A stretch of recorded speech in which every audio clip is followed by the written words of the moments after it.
जीवन कच्ची मिट्टी, हर सांचे में वो ढलती है।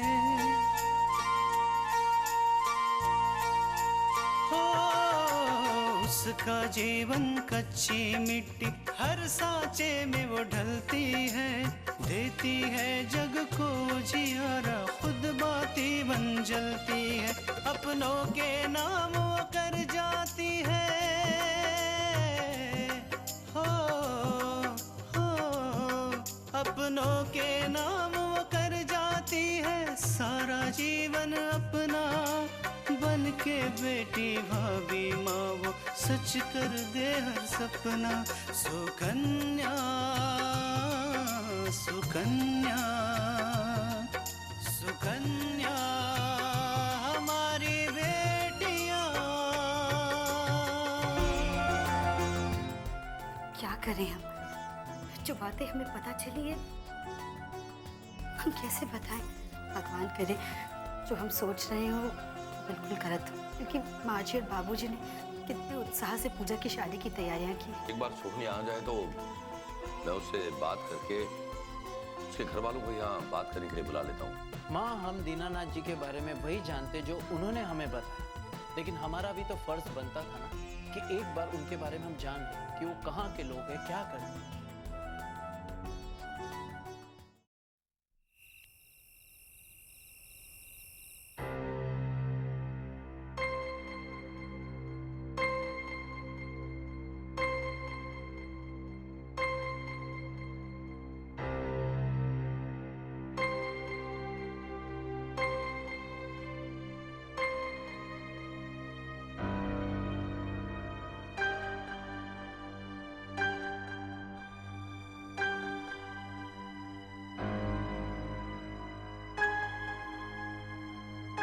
माँ जी, पानी।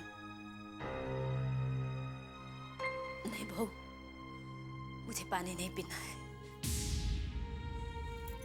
माँ जी, इस तरह से परेशान होने से कुछ नहीं होने वाला।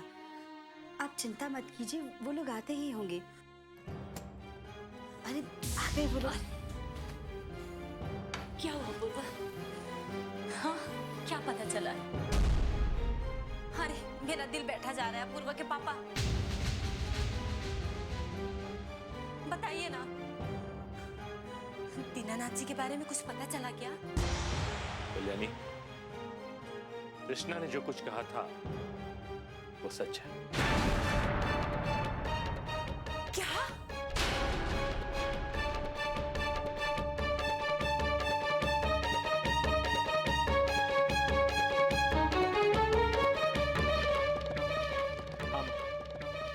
हम राजनगर गए।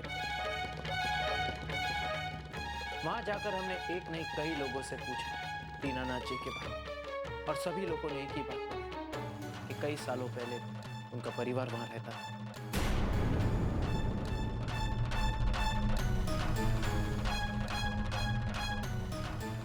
एक दिन उन्होंने एक अवैध कब्जे वाली जमीन को खाली करवाया, उस पर बिल्डिंग बनाई और उसके फ्लैट्स बेचे, और उस दिन से ये उनका बिजनेस बन गया। और इतना ही नहीं कल्याणी, दीनानाथ जी अवैध जमीन खरीदते और बेचते भी, और इस काम में उनका साथ उनका बेटा विराज देता है।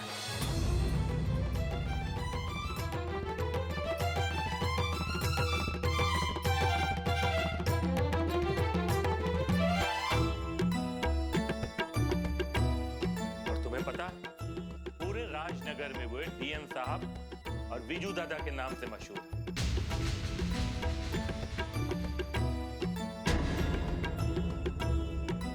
और पुलिस को पैसा खिला खिला कर उन्होंने अपनी तरफ कर लिया। बेचारे गरीब मजबूर लोगों की जमीन छीन लेते हैं। मैं इनकी पहुंच ऊपर तक है, नेताओं तक, जिनके कारण वो गैर कानूनी काम करने से डरते हैं।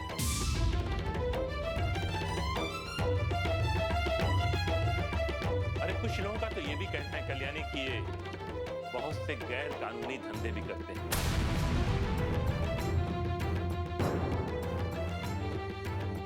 और कोई उनके बारे में कुछ जानता भी नहीं। लेकिन बाबूजी, दीनानाथ जी और उनके परिवार के व्यवहार से तो ऐसा नहीं लगता कि वो लोग अवैध धंधा करते होंगे। इतनी सफाई से उन्होंने ये बात छुपाई हमसे। कृष्णा, वो हमसे मीठी मीठी बातें इसलिए कर रहे थे ताकि हमें उनके सच्चाई के बारे में ना पता चले, क्योंकि अगर हमें सच्चाई पता चल गई तो हम भी औरों की तरह उनसे रिश्ता तोड़ देंगे, और इसी कारण वो शादी के लिए जल्दबाजी कर रहे थे।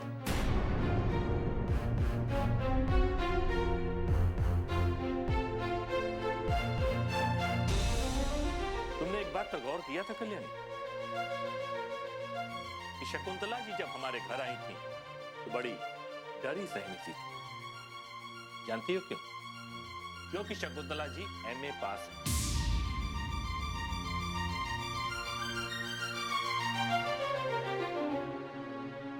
इसलिए वे उनसे हमेशा चिढ़े से रहते हैं, और इसलिए दीनानाथ जी और उनकी मां हमेशा शकुंतला जी को दबाने की कोशिश करते रहते हैं। राजनगर में भी यही चलता था और यहां भी यही चल रहा है।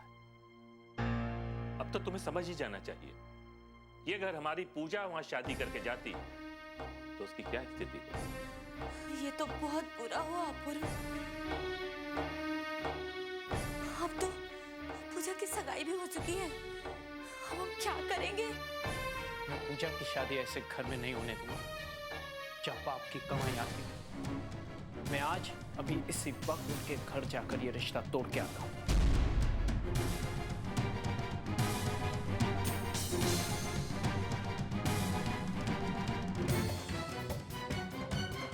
लेकिन बेटा, एक बार और सोच लो। कल्याणी, अब इसमें सोचने वाली क्या बात? क्या अभी भी तुम्हें लगता है कि हमें पूजा की शादी उस घर में करनी चाहिए? मैं ऐसा नहीं कह रही हूँ, मैं तो ये कह रही थी कि हमें एक बारी और पता कर लेनी चाहिए। माँ, हमने एक दो नहीं कई लोगों से उनके बारे में पूछा, और सारे के सारे लोगों की तो उनसे दुश्मनी नहीं हो सकती ना। और माँ, अभी तक पूजा की मंगनी हुई है, शादी नहीं।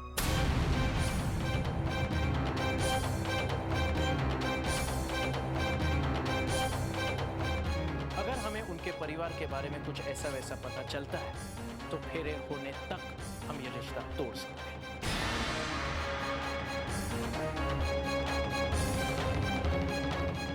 मैं पूजा को पूरी जिंदगी उस नर्क में मरने के लिए नहीं छोड़ सकता।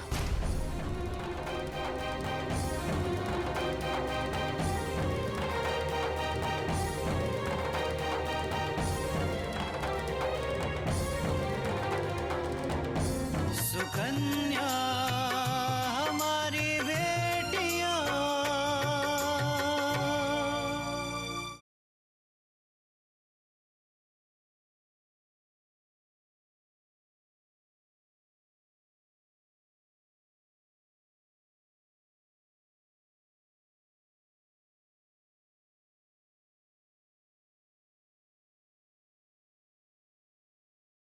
सुकन्या हमारी बेटियां।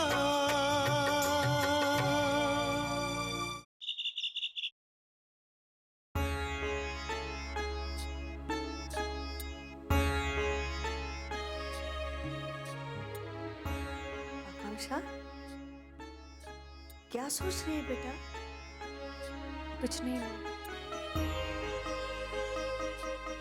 क्या बात है, मुझे बताओ, मैं तुम्हारी कोई मदद कर सकती हूँ। माँ, मैं ये सोच रही थी कि सब कुछ कितनी जल्दी खत्म हो गया,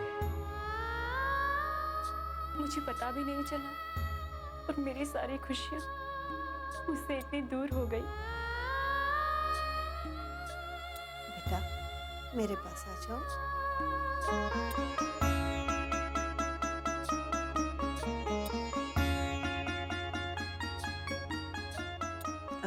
मेरे पास बैठ।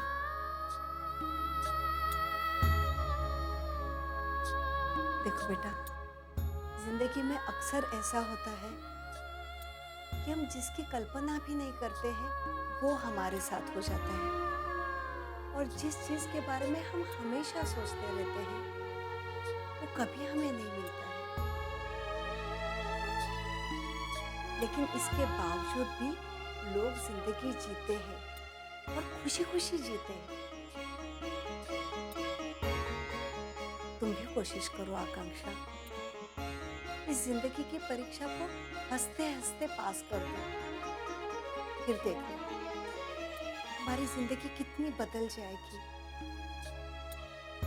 ये खुशियां तुम्हारे पास लौटकर दोबारा वापस आ जाएगी।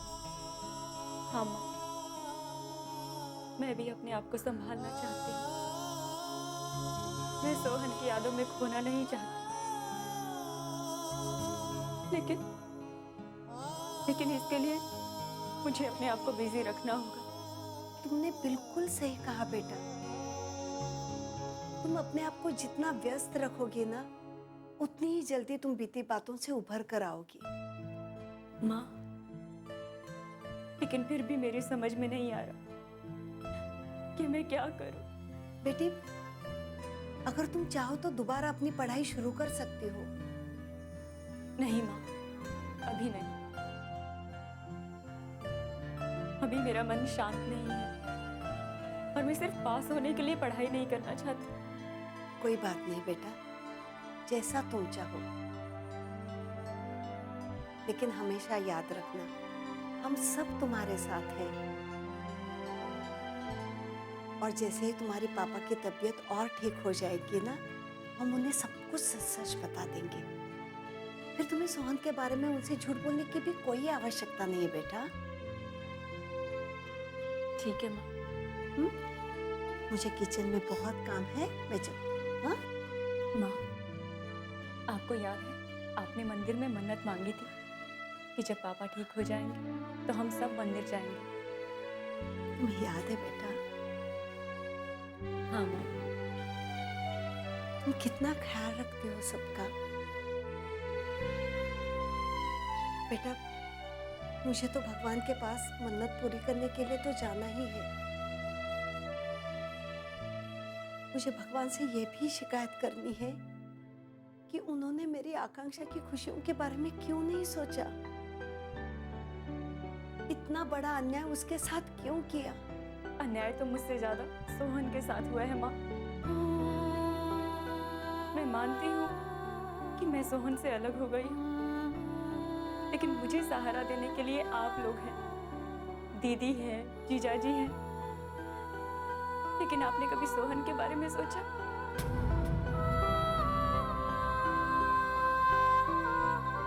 सुकन्या हमारी बेटियां,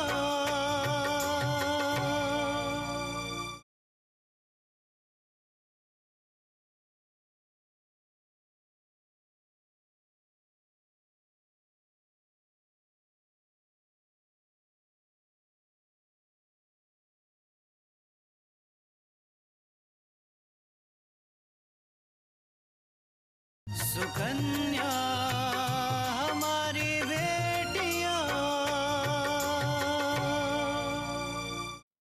मैं मानती हूँ कि मैं सोहन से अलग हो गई हूँ, लेकिन मुझे सहारा देने के लिए आप लोग हैं, दीदी है, जीजाजी हैं।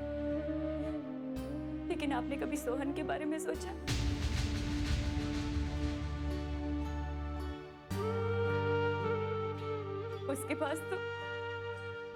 उसके पास तो कोई भी नहीं है। पता नहीं वो मेनका के साथ कैसे रह पाएगा। और मेनका, वो तो मलिका के नक्शे कदम पर चल रही है। आपको पता है माँ, मलिका ने अपने पति को हमेशा घर जवाई बनाकर ही रखा है और मेनका भी यही करने वाली है। मुझे तो डर है कि कहीं सोहन भी मिस्टर थापर की तरह कोई गलत संगत में ना पड़ जाए। और वैसे भी ऐसी शादी कैसे निभेगी जिसकी बुनियाद ही धोखा हो? तुम एकदम सही कह रही हो बेटा। माँ, हमें प्रार्थना सोहन के लिए करनी चाहिए, उसके आने वाले भविष्य के लिए करनी चाहिए, ताकि वो हमेशा खुश रहे। बेटा, मैं एक माँ हूँ और अपने बच्चों के आगे कुछ भी सोच नहीं सकती हूँ, लेकिन जब मैं मंदिर जाऊंगी तब सोहन के भविष्य के बारे में जरूर प्रार्थना करूंगी।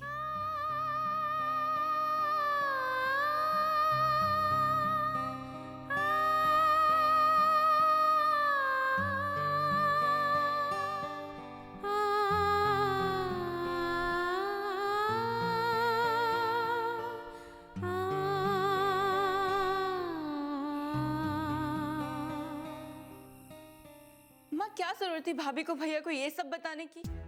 वो अपना मुंह बंद नहीं रख सकती थी क्या? पूजा, तू होश में तो है? जानती है क्या बात कर रही है? हाँ हाँ माँ, मैं जानती हूँ कि मैं क्या कह रही हूँ, लेकिन शायद भाभी नहीं जानती कि उन्होंने क्या किया है। उन्होंने जानबूझकर मेरी खुशियों में आग लगाई है। पूजा, वो दुल्हन पर गलत इल्जाम लगा रही है।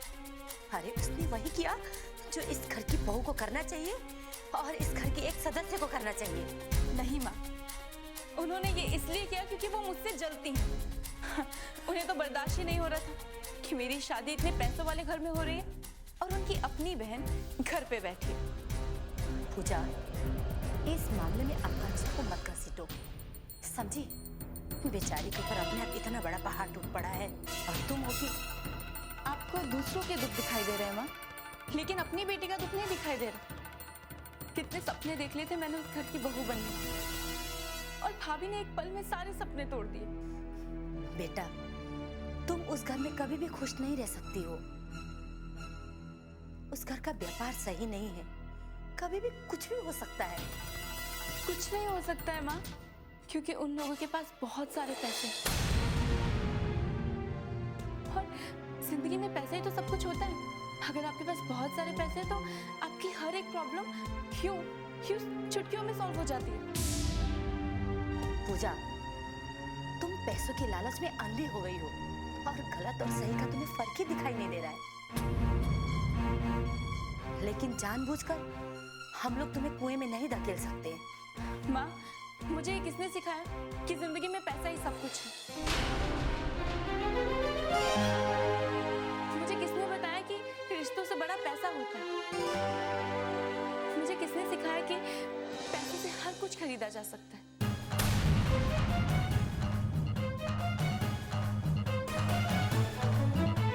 सुकन्या हमारी बेटियां,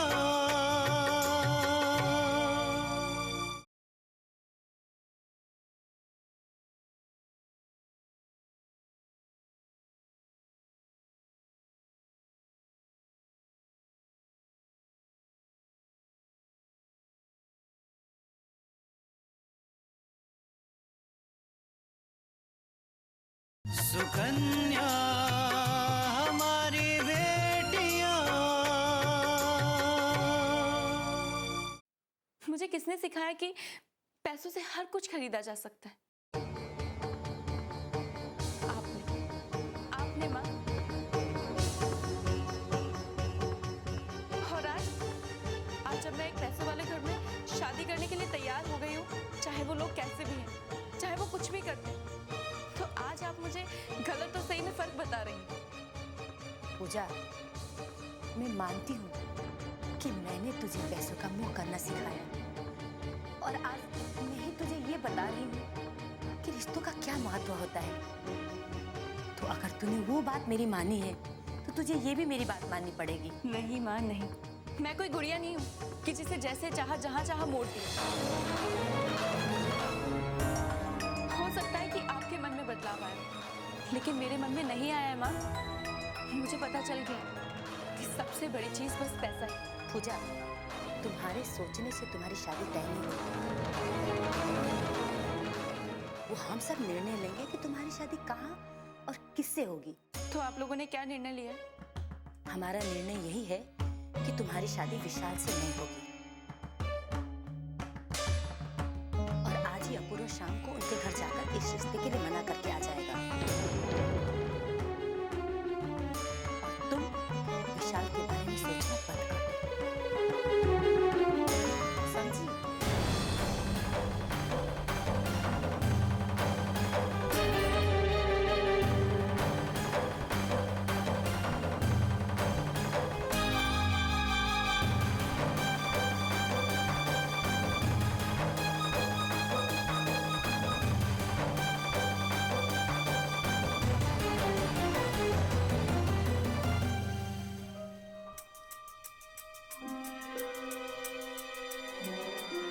पूजा के रंग बहुत साफ है। ये वाला हार ऊपर सुंदर लगी ना? अम्मा, अपनी पतोह के लिए गहने तुम ही पसंद करो। तुम्हारी पसंद बहुत ही अच्छी है।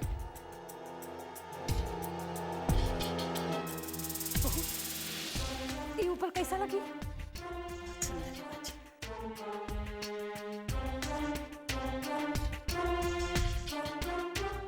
हमका तो सब बहुत नीक लग रहे हैं। हमारा तो मूड पिराएगा कि कौन सा खरीदे कौन सा ना खरीदे। अरे अम्मा, इसमें सोचना क्या है? तुम सारे गहने पसंद कर लो, सभी ले लो।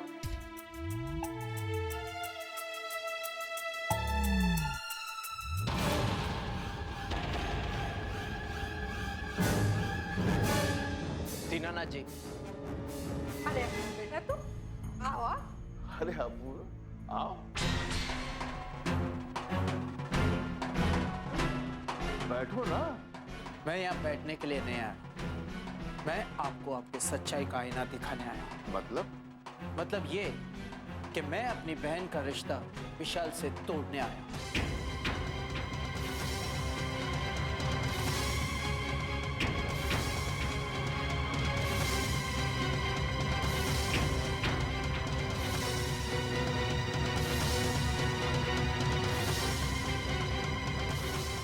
आपको क्या लगता है कि आपकी मीठी मीठी बातों में मैं और मेरा परिवार फंस जाएंगे, या फिर हम खुद आपके पैसों की चमक देखकर फंस जाएंगे आपके चाल में? हम समझे, जो कहना है साफ साफ कहो। साफ साफ तो आप लोगों को बताना चाहिए था दीनानाथ जी, अपने कारोबार के बारे में।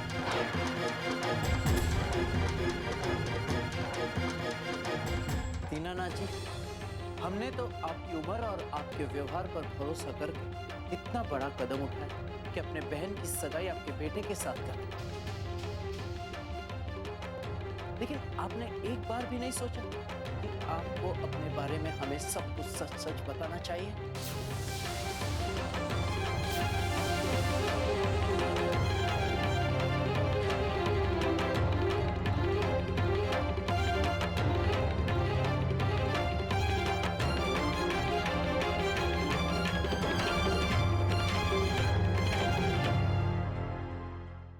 तुम्हें किसने हमारे बारे में क्या बताया हमें पता नहीं, लेकिन तुम तो जानते हो शहर में हमारे कई दुश्मन हैं। हो सकता है किसी ने तुम्हें हमारे खिलाफ भड़काया हो। बस दीनानाथ जी बस, और कितना झूठ बोलेंगे आप?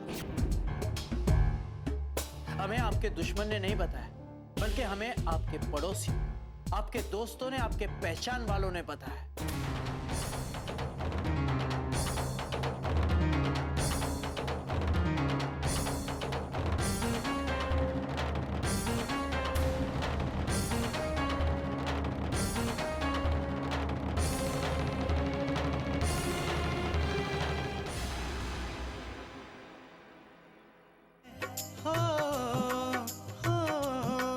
अपनों के नाम वो कर जाती है सारा जीवन अपना, बन के बेटी भाभी माँ वो सच कर दे हर सपना। सुकन्या